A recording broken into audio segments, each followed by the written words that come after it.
Goal, nation's leading institute.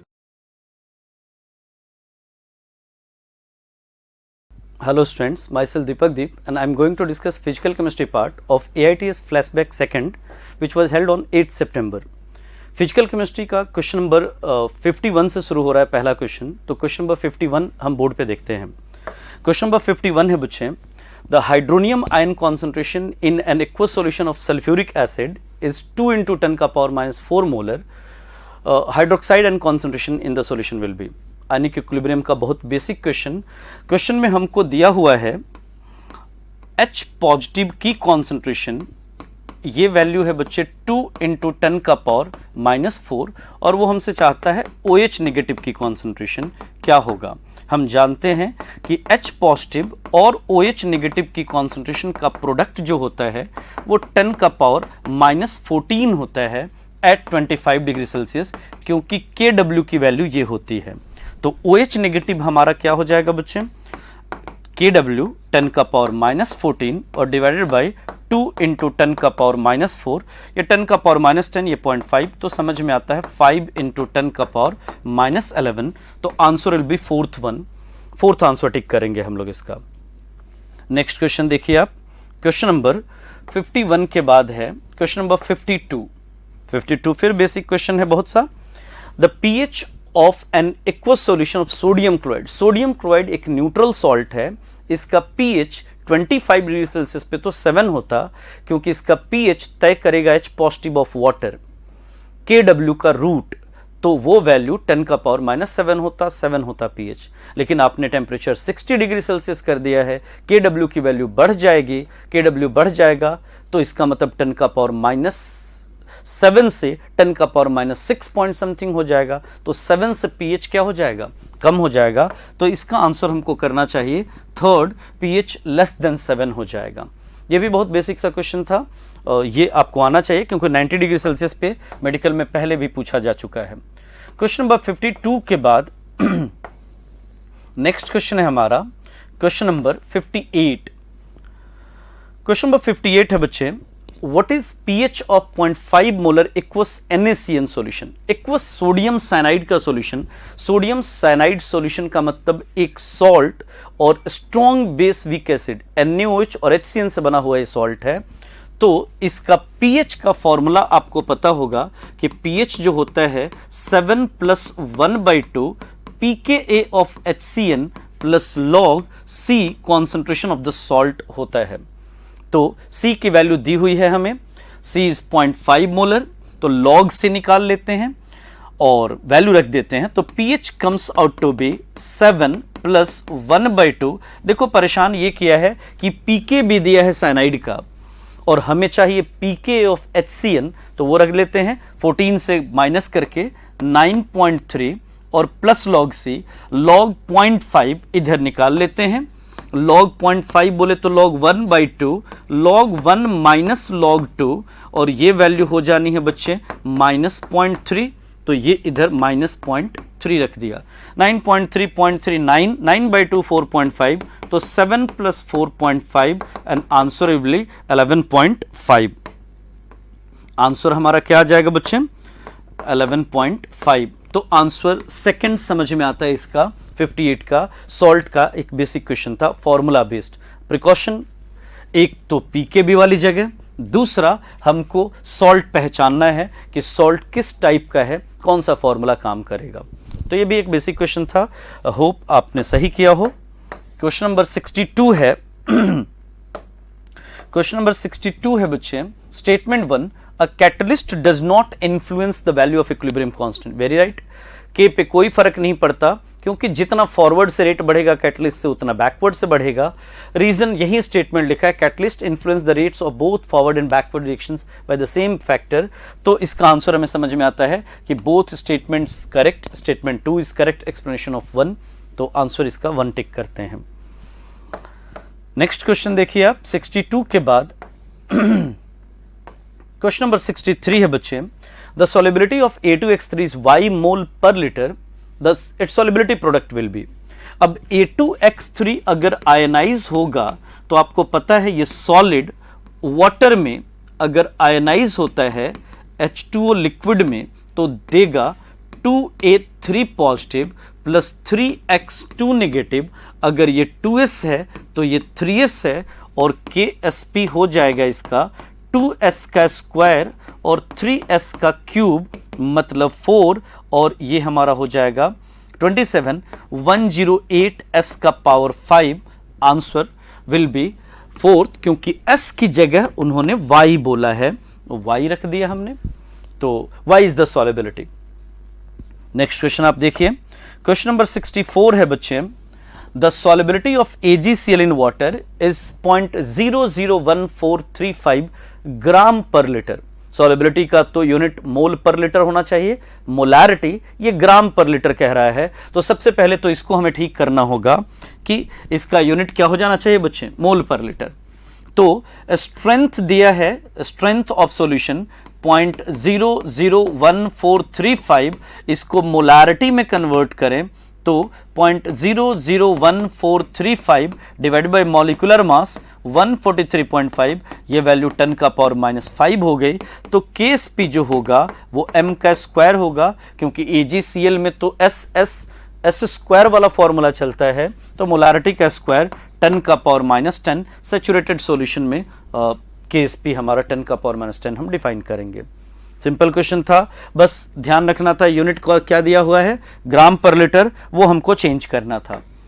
Question number 64 के बाद 67 देखिए आप, when two reactants A and B are mixed to give product C and D, the reaction quotient Q at the initial stage। आपको पता है बच्चे कि A और B अगर रिएक्ट करेगा और C और D बनाएगा तो इसका जो Q लिखा जाएगा ये बराबर होगा C multiplied by D divide by A multiplied by B। चलो कोएफिशिएंट अभी नहीं लिखा, फिलहाल इंपेरिकल तरीके से हम समझते हैं इस बात को।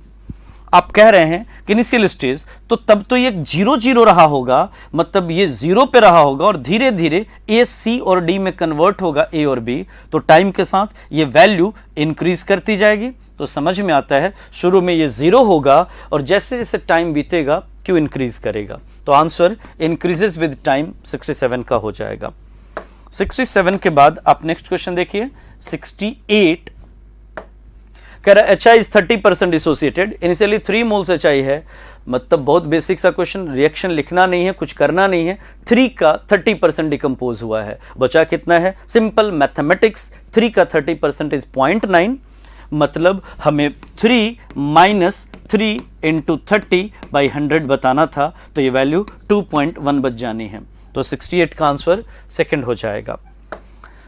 68 के बाद देखो बच्चे 72, the value of Kp for the equilibrium at a certain temperature and total pressure 2 atmosphere। अगर टोटल प्रेशर 2 एटमॉस्फेयर है बच्चे, तो इसका मतलब ये अगर P है तो ये भी P है, मतलब आपने मुझे 2P की वैल्यू 2 एटमॉस्फेयर बता दिया है, तो P की वैल्यू 1 एटमॉस्फेयर हो गई और Kp तो होगा pressure of ammonia multiplied by pressure of H2S, और ये दोनों 1 एटमॉस्फेयर है, तो 1 मल्टीप्लाइड बाय 1 मतलब 1 एटमॉस्फेयर स्क्वायर। ध्यान रखेंगे 1 ATM भी ऑप्शन में है, ATM का स्क्वायर, तो यूनिट भी इंपॉर्टेंट है, तो आंसर इसका हम सेकंड कर देंगे। 72 के बाद आप 73 देखिए, क्वेश्चन कह रहा है कि when calcium acetate is dissolved in water heat is evolved, मतलब dissolution of calcium acetate is exothermic. बोले तो जब हम सॉल्यूट डाल रहे हैं सॉल्वेंट में तो एक सॉल्यूशन प्रिपेयर हो रहा है और इस सॉल्यूशन के प्रिपरेशन में डेल्टा H क्या है बच्चे, negative, delta H negative, process exothermic है, हीट रिलीज हो रहा है।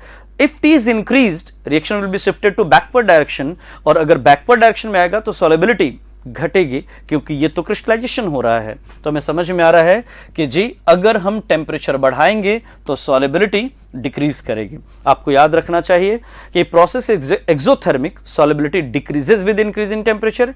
If process is endothermic, solubility increases with increase in temperature. मतलब अंटिल और अनलेस हमें यह ना पता हो कि एक्सोथर्मिक है कि एंडोथर्मिक है, वी कांट कमेंट कि सॉलिबिलिटी टेम्परेचर के साथ बढ़ेगा या घटेगा, टाइप की बात। अभी के लिए तो आंसर सेकंड है। नेक्स्ट क्वेश्चन देखो 74। 74 एक ग्राफ बेस्ड क्वेश्चन है। मैं ट्राई करता हूं कि सारे ग्राफ एक साथ आए। कॉलम 1 कॉलम 2 को मैच कराना है। ये ऑर्बिटल हैं, ये आर वर्सेस आर का ग्राफ है। चलिए ठीक है, आर वर्सेस आर के ग्राफ में बच्चे हमें ध्यान रखना होता है नोड्स का। तो रेडियल नोड निकालते हैं। रेडियल नोड का फॉर्मूला होता है n minus L minus 1। 3s के लिए 3 माइनस 0 माइनस 1, दो नोड होने चाहिए। दो दिखाई दे रहा है यहां नोड, ठीक है जी। ये 3s का कर्व है, तो a का तो p हो जाएगा, मतलब a के लिए p समझ में आता है। 4s में अब आपको समझ में आ रहा है 4 माइनस 0 माइनस 1, मतलब इसमें 1 2 3 तीन नोड्स हो जाएंगे, तो 4s का s समझ में आ रहा है। 2p के लिए n माइनस 2 माइनस 1 माइनस 1, इसमें 0 नोड है, तो 0 नोड वाला कर्व हमको Q समझ में आता है। और 3p में एक नोड आ जाएगा, तो ये R समझ में आता है। तो ऐसा कोई ऑप्शन देख लेते हैं हम लोग। पहला ही ऑप्शन मैच कर रहा है, A का P, B का S, A का P, B का S, C बोले तो Q सही है। आंसर करते हैं हम लोग फर्स्ट। आपको ऐसे क्वेश्चन में क्या देख लेना चाहिए? नोड्स देख लेना चाहिए, रेडियल नोड्स, क्योंकि रेडियल के लिए कर्व है, R वर्सेस R है ये सारा कर्व। नेक्स्ट क्वेश्चन देखो, क्वेश्चन नंबर 74 के बाद है बच्चे 86 देखिए आप, कह रहे statement 1, aqueous solution of sodium chloride and ammonium acetate are neutral. Very right. Sodium chloride तो स्ट्रॉन्ग एसिड स्ट्रॉन्ग बेस का सॉल्ट है बच्चे, न्यूट्रल होगा। और ammonium acetate weak acid weak base का सॉल्ट है, Kb के बराबर है, इसलिए न्यूट्रल है, क्योंकि हाइड्रोलिसिस जितना कैटायन का होगा उतना ही अनायन का होगा। इक्वल हाइड्रोलाइज तो होगा, लेकिन इक्वली हाइड्रोलाइज होगा। तो आंसर विल बी कि स्टेटमेंट 1 राइट है, न्यूट्रल है जी। Statement 2 is both the salts do not go under hydrolysis, ये तो गलत है, ये हाइड्रोलाइज नहीं होगा, लेकिन ये तो हाइड्रोलाइज होगा बच्चे। तो आंसर हमें क्या करना चाहिए? Statement 1 is true and statement 2 is incorrect, तो आंसर विल बी थर्ड। तो इसका आंसर हमें करना चाहिए थर्ड, 86 का थर्ड आंसर। नेक्स्ट देखिए 89, pH values of 0.1 molar solution of sodium acetate, acetic acid, ammonium acetate, NaOH, HCl। चलो ऐसा सोचते हैं कि pH होगा कितना कितना। अगर आप कह रहे हैं अमोनियम एसिटेट, तो पता है pH मोर देन 7 होगा, एसिटिक एसिड लेस देन 7 होगा, अमोनियम एसिटेट इक्वल टू 7 होगा, NaOH मोर देन 7 होगा, और HCl लेस देन 7 होगा। ये पहले तो डेटा मिल गया। मोर देन 7 वाले दो आ गए, मोर देन 7 वाला NaOH भी है और सॉल्ट भी है। अब NaOH स्ट्रॉन्ग बेस है, तो इसका तो सबसे ज्यादा होगा, समझ में आया। NaOH फोर्थ का तो मैक्स होगा। दो ऑप्शन ऐसे मिल गए। फोर्थ के बाद सॉल्ट CH3CO ने फर्स्ट, तो फोर्थ के बाद फर्स्ट, मतलब third will be the answer. बाकी आप चेक कर लीजिए, पक्का मैच कर जाएगा। पहचानने का तरीका क्या होता है बच्चे? अगर स्ट्रॉन्ग एसिड है तो pH 7 से कम है और बहुत कम है, स्ट्रॉन्ग बेस है तो pH 7 से बहुत ज्यादा है, 13-14 की तरफ रहा होगा। तो ऐसे हम ऑर्डर प्लान करेंगे बेसिक आइडिया से। 7 से ज्यादा पहले ये सोच के हम कर पाएंगे। आंसर इसका आपको समझ में आना चाहिए। 89 के बाद है नेक्स्ट क्वेश्चन 90। फिर मैट्रिक्स मैचिंग का एक क्वेश्चन है, match the column and select correct options. पहला H2I2 2HI, Kp Kc का रिलेशन है। आपको पता है बच्चे कि Kp Kc के बीच में रिलेशन होता है, Kp is equal to Kc RT का पावर डेल्टा Ng, इक्विलिब्रियम का बहुत basic relation, chemical equilibrium. Delta Ng इधर 0 है, 2 में से 2 मोल गया तो 0 है, मतलब Kp is equal to Kc। तो आपको समझ में आता है कि A के लिए तो ऑप्शन हो जाएगा S। N2 इसका पावर 2 - 4 -2, तो -2 वाला ये आ जाएगा हमारा Q। तो A का S और B का Q, ऐसा देख लेते हैं। A का S और B का, A का हमारा S आ गया है, पहला ऑप्शन, और Q, अच्छा Q नहीं, ये R है। B का, B यहां लिखा है और ये R इधर है। B का तो हमारा ये आया ना, ये है P, थोड़ा सा मिसप्लेस्ड है, ये PQR, ये R है बच्चे। तो ये मैच हुआ है B का R, B का R बोले तो A का S, B का R, answer will B first. बाकी भी चेक कर लेते हैं एक बार। PCl5 PCl3 Cl2 delta Ng1 है, मतलब इसका हो जाएगा हमारा R। C का R, ये C R सब डिस्प्लेस्ड है, C बोले तो P, C बोले तो P, सही है ये। आंसर विल बी यहां से PQR पहले मिटा दो, ये गड़बड़ कर रहा है, ये बार बार हम लोग देख रहे हैं, इधर PQR देखते हैं हम, तो ठीक है, C का P मैच कर रहा है। आंसर क्या किया जाए? फर्स्ट। सिंपल क्वेश्चन था, मुझे लगता है ये मैक्सिमम बच्चों से हुआ होगा। ऐसा इस बार एक क्वेश्चन एग्जाम में आया था आपके नीट में, KP और KC का रिलेशन। क्वेश्चन नंबर 95 देखो बच्चे, इस बार का पेपर 2024 का जो नीट का हुआ था उसमें KP KC का रिलेशन था, आपने किया भी होगा। Equilibrium constant A2 goes to 2A, 500 Kelvin 10 का पावर माइनस 5, 10 का पावर माइनस 10 एंड 1000 Kelvin 10 का पावर माइनस 5। मतलब दिखा कि जी अगर टेम्परेचर बढ़ा रहे हैं, T बढ़ रहा है तो K बढ़ रहा है, ये पहचान है एंडोथर्मिक रिएक्शन की, तो आंसर करते हैं फोर्थ। टेम्परेचर बढ़ाने से इक्विलिब्रियम कांस्टेंट अगर बढ़ता हो एंडोथर्मिक, टेम्परेचर बढ़ाने से इक्विलिब्रियम कांस्टेंट घटता हो एक्सोथर्मिक। टेम्परेचर बढ़ाने से इक्विलिब्रियम कांस्टेंट पे कोई फर्क नहीं पड़ता। हाइपोथेटिकल रिएक्शन जिसका डेल्टा 0 होगा, आइसोएंथैल्पिक होगा। रेयरेस्ट ऑफ रेयर, ऐसा कोई एग्जांपल हमें नहीं है। हम तो बस यही कहते हैं कि जी बढ़ रहा है टेम्परेचर बढ़ाने से एंडोथर्मिक, घट रहा है टेम्परेचर बढ़ाने से एक्सोथर्मिक, तो अभी के लिए एंडोथर्मिक। नेक्स्ट क्वेश्चन देखिए 95 के बाद 96 है बच्चे, which of the following hypothetical reaction is favored by increase of temperature as well as pressure? Temperature बढ़ाने से एंडोथर्मिक रिएक्शन सपोर्ट होता है, वो चेक कर लेते हैं। भाई ये है, ये है, ये है, ये तो नहीं है, तो ये तो ऑप्शन से बाहर चला गया। प्रेशर बढ़ाने से इक्विलिब्रियम उधर जाता है जिधर गैस के मोल्स कम होते हो, वो चेक कर लेते हैं। इधर 2 और 1 3 मोल गैस है, इधर 2 मोल गैस है, तो यही आंसर है। बाकी पक्का इनमें से कोई नहीं होगा, तो थर्ड आंसर समझ में आता है।